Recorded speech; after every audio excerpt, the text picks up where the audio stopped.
Os 10 grandes mitos econômicos. Esse foi um artigo escrito por Murray Rothbard, que era um dos principais expoentes da escola austríaca de economia e também do libertarianismo. A razão pela qual o autor escreveu esse texto foi porque ele acreditava que a sociedade, na década de 80, quando o texto foi publicado, estava cercada por mitos econômicos que acabavam distorcendo a visão do público geral a respeito de questões importantes na economia, o que dava sustentação a políticas econômicas do governo que são, nas palavras do próprio autor, perigosas e danosas à sociedade.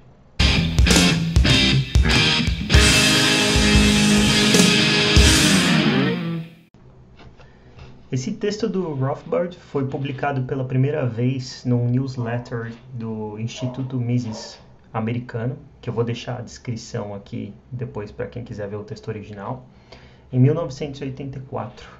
Depois também foi republicado num livro do Rothbard, que era uma coletânea de textos sobre o mercado, chamado Making Economic Sense. A versão que eu tenho foi uma versão que virou um livreto, que foi publicado em 2013 também pelo Instituto Mises americano, e que é um livreto bem curto, de 18 páginas, que tem só esse artigo, que chama Os 10 Grandes Mitos Econômicos. E eu tenho um certo carinho por ele, porque foi um livreto que eu ganhei numa promoção em 2013, que eu mandei fui um dos 10 primeiros a responder uma publicação no Facebook do Mises, e recebi por correio esse livreto que eu tenho guardado aqui até hoje, e vou pôr a capa aqui para vocês verem como ele é. Bom, entrando no texto, eu já dei uma breve introdução aí antes da vinheta, então agora eu já vou começar com o primeiro mito econômico, segundo Rothbard, que infelizmente distorce o que as pessoas entendem na economia. Esse primeiro mito chama: déficits são a causa da inflação, ou sua contraparte, déficits não tem nada a ver com a inflação. Eu acho que para a gente falar desse primeiro mito, a gente precisa também explicar de maneira resumida o que é um déficit. O déficit é um balanço negativo entre receita do governo e gastos. Outra coisa que é importante também explicar, que o autor explica nesse primeiro mito, é que há duas maneiras do governo gerar déficit, e essas duas maneiras seriam vendendo títulos do governo, ou para o público geral, ou para o sistema bancário. Ele também diz nesse primeiro mito que essas duas afirmações opostas, que são ambas erradas, são geralmente vistas entre partidos de oposição e partido no poder. Geralmente o partido que está no poder usa a afirmação de que os déficits não têm nada a ver com a inflação, e os partidos de oposição usam a afirmação diretamente oposta, que sim, os déficits são a causa da inflação. Aí o autor, para explicar que ambas essas afirmações de maneira absoluta são erradas, ele mostra que os déficits podem ser gerados dessas duas maneiras que eu já mencionei, sendo uma delas inflacionária, que seriam os déficits gerados emprestando dinheiro, vendendo títulos, do Tesouro Nacional para o sistema bancário, que através de um sistema complexo de vender 10% das receitas para o próprio Banco Central depois de títulos antigos, consegue aumentar em 10% o crédito bancário através de depósitos bancários, e dessa maneira gera uma inflação de crédito no mercado. A outra maneira seria vendendo para o público geral, que simplesmente retiraria dinheiro das suas poupanças e comprariam títulos do governo. Então isso não geraria inflação nenhuma no mercado. Simplesmente moveria esses recursos de poupanças pessoais para o erário nacional, que então geraria esse déficit, essa dívida com o público.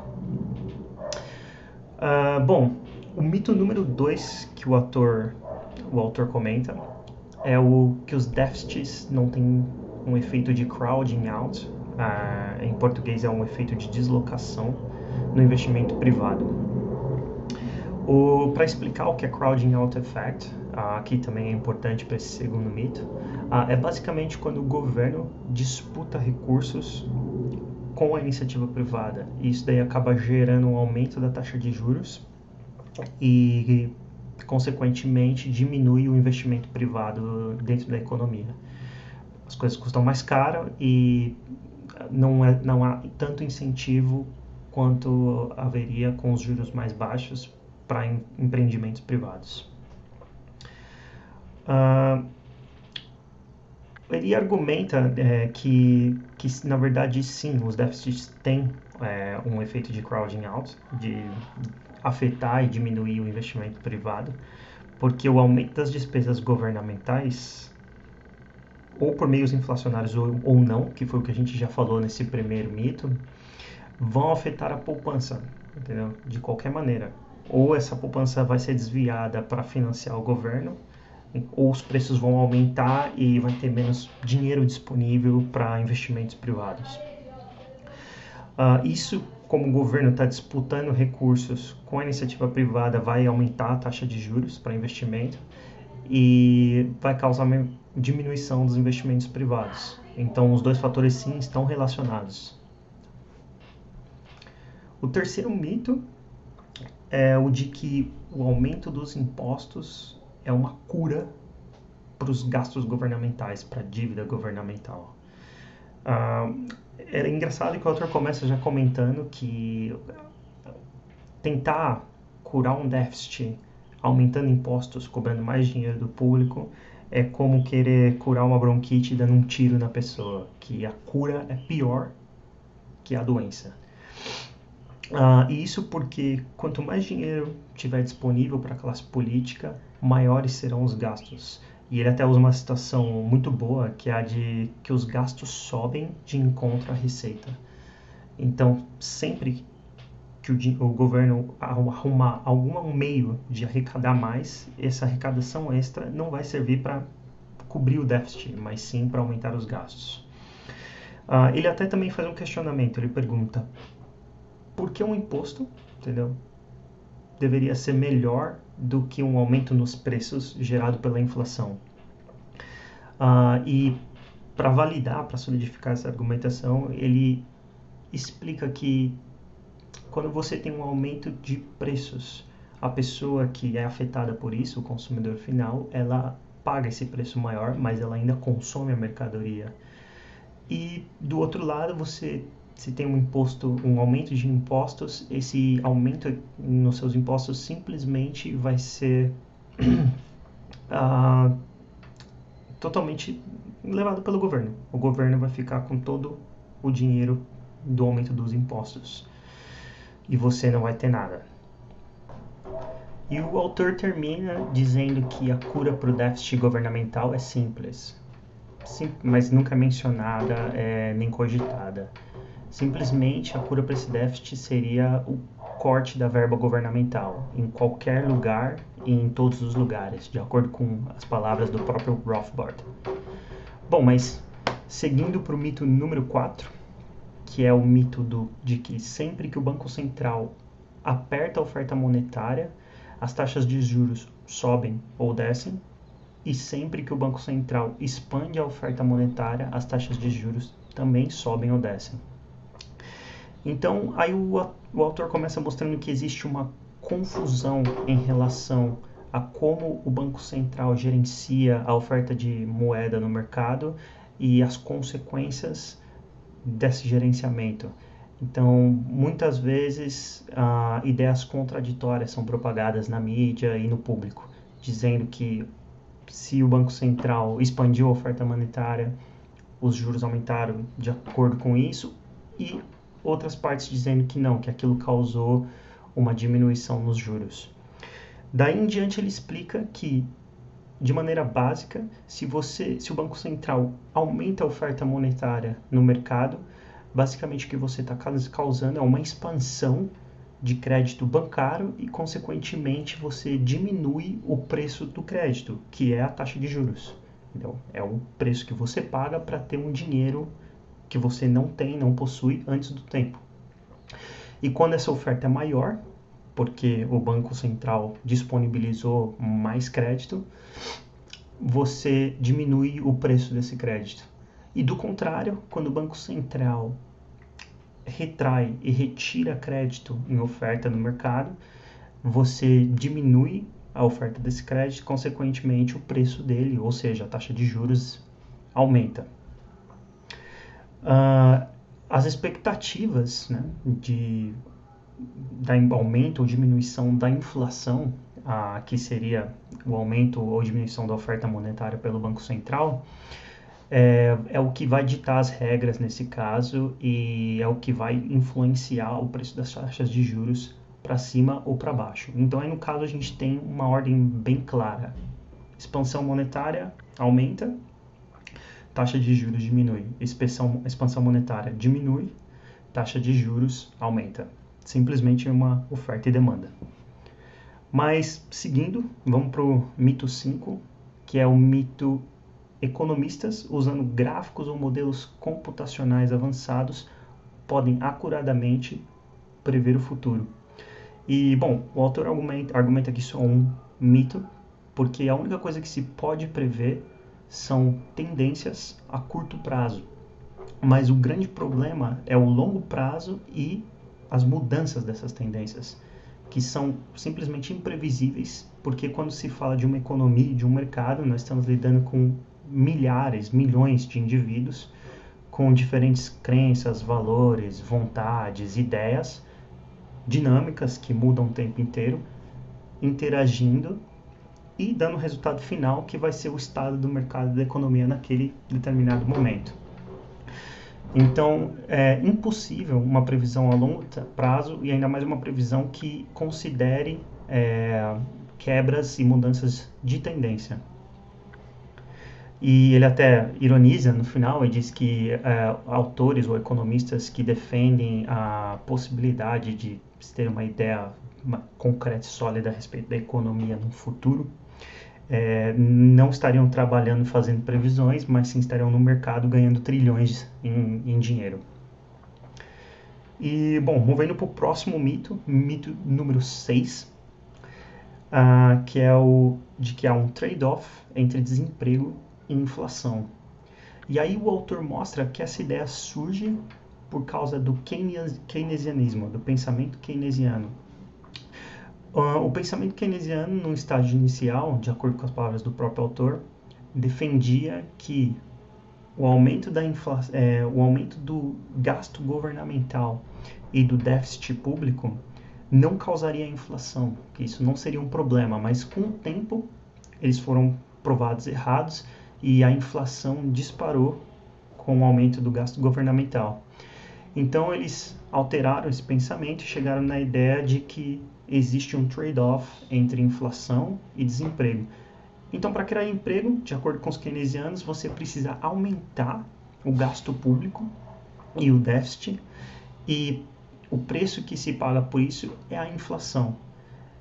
E, do contrário, se você quiser controlar a inflação e manter ela baixa, ou de repente criar uma deflação, você inevitavelmente vai ter desemprego.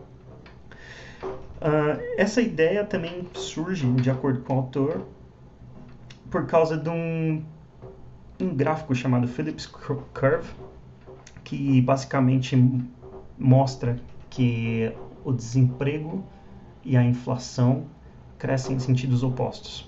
Entendeu? Então, se a inflação cresce, o desemprego diminui, se o desemprego cresce, a inflação diminui. O autor argumenta que isso é uma ideia absurda, entendeu? Que jamais o aumento do salário real geraria mais emprego. Do contrário, se você aumentasse o salário real de alguns funcionários, você automaticamente teria que demitir muitos outros. Ele também mostra que inflação gerada por aumentos dos gastos governamentais pode até diminuir o desemprego no curto prazo, mas no longo prazo o resultado sempre vai ser geração de mais desemprego. O próximo mito, o de número 7, é a ideia de que a deflação, uma queda nos preços, é impensável e causaria uma catastrófica recessão. O autor começa mostrando que o público provavelmente tem memória curta, porque desde o início da Revolução Industrial, que marcou o início do capitalismo e a produção em massa, até a Segunda Guerra Mundial, os preços caíram paulatinamente e que dentro desse período, a única vez que os preços aumentaram estavam ligadas a guerras. Então era um momento que governos estavam se endividando e usando recursos para financiar as guerras.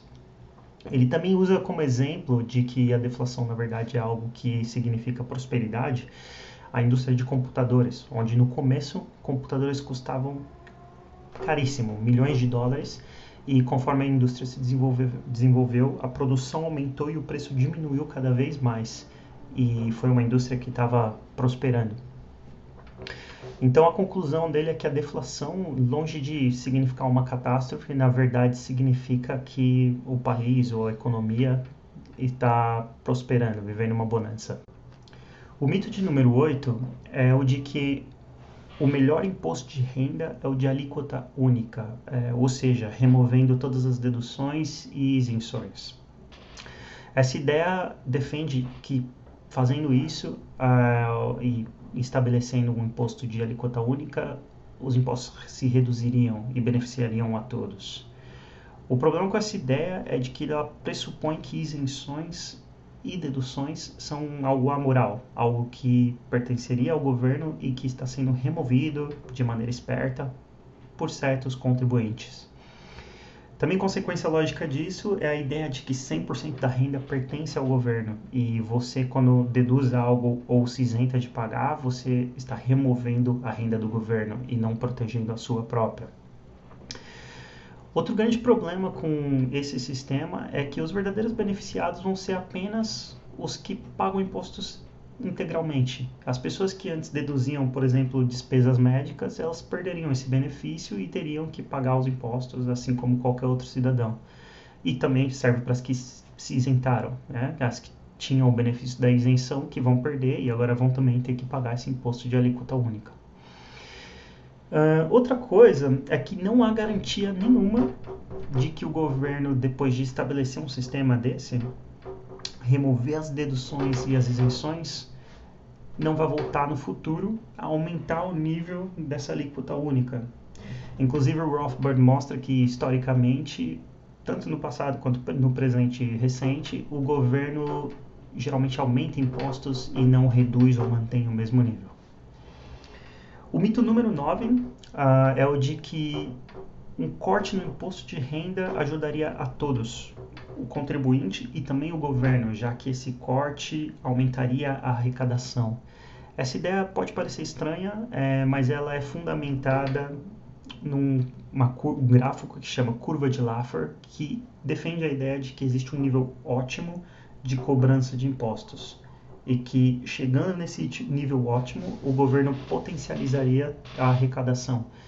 Porém, passando desse nível, aumentando além de uma certa porcentagem o imposto de renda, essa arrecadação começaria a cair, porque diminuiriam os incentivos para o público produtivo trabalhar e pagar impostos ao governo. Esse gráfico basicamente funciona dessa maneira, ele tem na base de 0 a 100% de impostos cobrados sobre o imposto de renda e no seu lado esquerdo ele vai ter a arrecadação proporcional do governo. Então, óbvio que se você começa cobrando 0% de impostos, você pode ter uma produtividade muito elevada, mas a arrecadação do governo vai ser zero. E no outro extremo, você vai ter o 100% de cobrança de impostos e isso destruiria qualquer incentivo para alguém trabalhar e pagar impostos e a arrecadação também seria zero. Conforme a gente se afasta desses dois números, a arrecadação tende a aumentar e tende a chegar no topo, que seria esse nível ótimo. O Rothbard argumenta que essa ideia ela pode até funcionar para alguns exemplos, e ele usa, por exemplo, a questão da cobrança de impostos num bem, na gasolina. Ele fala que num dos estados americanos, onde aumentaram a cobrança os impostos da gasolina para tentar aumentar a arrecadação do governo, O único efeito que isso causou foi a diminuição da arrecadação, porque as pessoas, ao invés de consumir aquele produto, simplesmente decidiram por não consumi-lo ali e consumir no estado vizinho.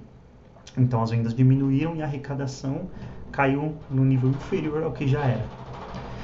Ele diz que isso aplicado ao imposto de renda não garante que funcionaria, porque primeiro, um simples aumento do imposto de renda não faria provavelmente alguém parar de trabalhar ou deixar o país, mudar de país para trabalhar em outro lugar. Assim como o efeito reverso, se uma diminuição nos impostos não necessariamente faria as pessoas que não estavam trabalhando, produzindo ou não estavam pagando impostos aumentar, começar a trabalhar e começar a produzir e pagar impostos. Outro grande problema com essa ideia da curva de Laffer é a pressuposição de que o público, de que o contribuinte quer ajudar o governo a chegar nesse nível ótimo de arrecadação. O Rothbard argumenta que, na verdade, isso é muito provavelmente o contrário. Né? As pessoas elas querem pagar cada vez menos impostos, querem ter cada vez menos encargos e não aumentar os encargos dela até que chegue no nível ótimo de arrecadação do governo. O último mito é o mito de número 10 e é a ideia de que a importação de produtos de países onde a mão de obra é mais barata gera desemprego nos Estados Unidos, que era o lugar de onde o autor escrevia esse texto. Primeiro ele começa a abordar o problema dizendo que o certo seria perguntar por que a mão de obra é mais barata em certos países. E ele mesmo responde a pergunta mostrando que a mão de obra, o valor da mão de obra, que seria o salário, está diretamente relacionada com a produtividade do mesmo. Então, quando o trabalho é mais produtivo, os salários aumentam e quando ele é menos produtivo, os salários tendem a diminuir. E essa diferença em valores de mão de obra, ele explica que são devido a fatores tecnológicos. Então, nos Estados Unidos, em certas indústrias, você tem mais recursos tecnológicos e também melhores condições, o que acaba fazendo com que o trabalho seja mais produtivo. E em comparação a outras indústrias fora, o mesmo tipo de trabalho com menos recursos tecnológicos acaba sendo menos produtivo e por isso tem um salário menor. Outro problema que o autor aborda diz que dentro de um mesmo país pode existir competição entre indústrias por mão de obra e isso pode também ajudar a elevar os salários, ou seja, você pode ter uma indústria que é eficiente, produz muito, e indústrias ineficientes que produzem menos e acabam não tendo recursos para pagar um trabalhador e perdendo esses trabalhadores na competição com indústrias onde a produtividade é maior e os salários podem ser aumentados. E isso vai fazer com que os salários, no geral, no mercado aumentem e prejudique as indústrias que são mais ineficientes. De acordo com o autor, essas indústrias são as que mais reclamam e tendem a dizer para o governo que estão sendo injustiçadas e são as que acabam sendo protegidas por tarifas, impostos sobre importação. E isso é um mal que todos da sociedade acabam pagando por ele, porque você faz com que uma indústria ineficiente e improdutiva sobreviva, você artificialmente mantém o preço das coisas que são produzidas por ela de uma maneira maior e das coisas também que são consumidas como matéria-prima por aquela indústria. Além de que você prejudica a competição e distorce o mercado. Bom, esse foi o último mito e eu acho que todo esse texto do Rothbard é muito esclarecedor em vários sentidos porque mostra coisas que não são tão óbvias para o público em geral e coisas que se conectam entre si de maneiras que também não são óbvias e que às vezes são muito difíceis de entender as consequências. Esse tipo de texto que eu acho que nós, libertários, e qualquer outro defensor da liberdade deveria publicar e ajudar o público a compreender e, basicamente, transformar as pessoas em amantes da liberdade simplesmente porque eles entendem ela, entendem a economia e sabem como as coisas funcionam. Bom, esse foi um vídeo um pouco mais longo, espero que vocês tenham gostado e eu vou ficando por aqui. Viva a liberdade!